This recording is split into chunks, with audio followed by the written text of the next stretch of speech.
You can also stitch into the front loop only of the V.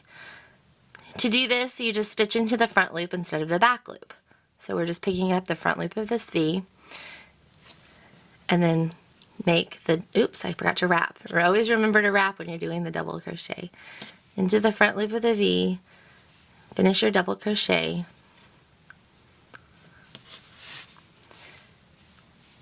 you won't really see this one until we start to turn it over, so because we're working on the side closest to us. So just stitch into the front side of the V and work across the row. You don't always have to work into every stitch with these kinds of stitches. I'm just doing it to show you what they look like when you do stitch into all of them. Sometimes you might be working with a pattern where it'll just have one stitch done this way. And it just is whatever the pattern calls for. Certain textures just create different looks. So.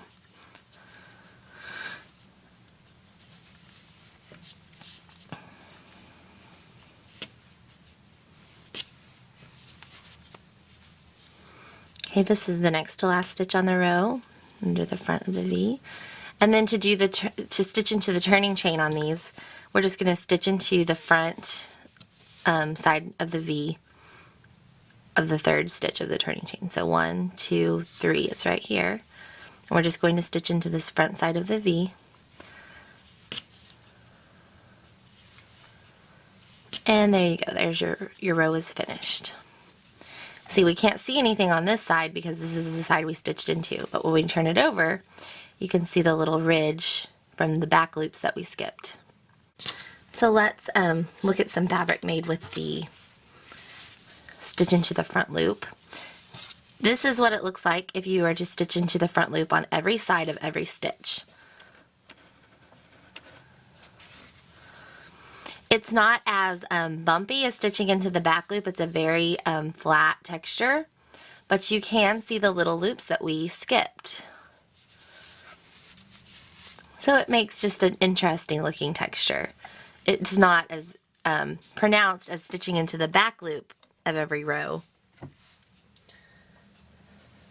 which remember created this kind of striped fabric that was raised on every row.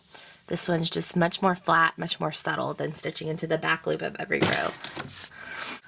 Also, if you are stitching in the round and you happen to stitch into the front loop of every row, this is what it would look like on the side facing you, because remember we're stitching into the front loop, so you wouldn't see the stitches, but on the back side, this is what you would see. You'd see these little raised ridges of the back loops that we skipped.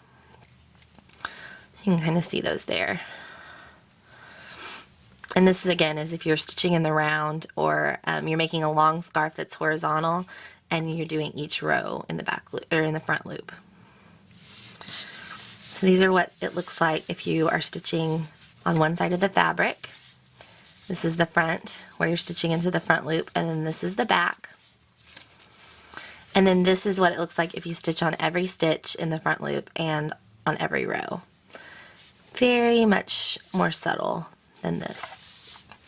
And here is just a regular double crochet in every row fabric. They're kind of similar.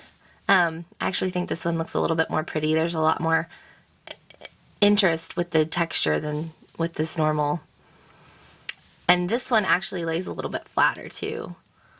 You can kind of see the ridges on this one. This one lays a lot flatter than the just double crochet.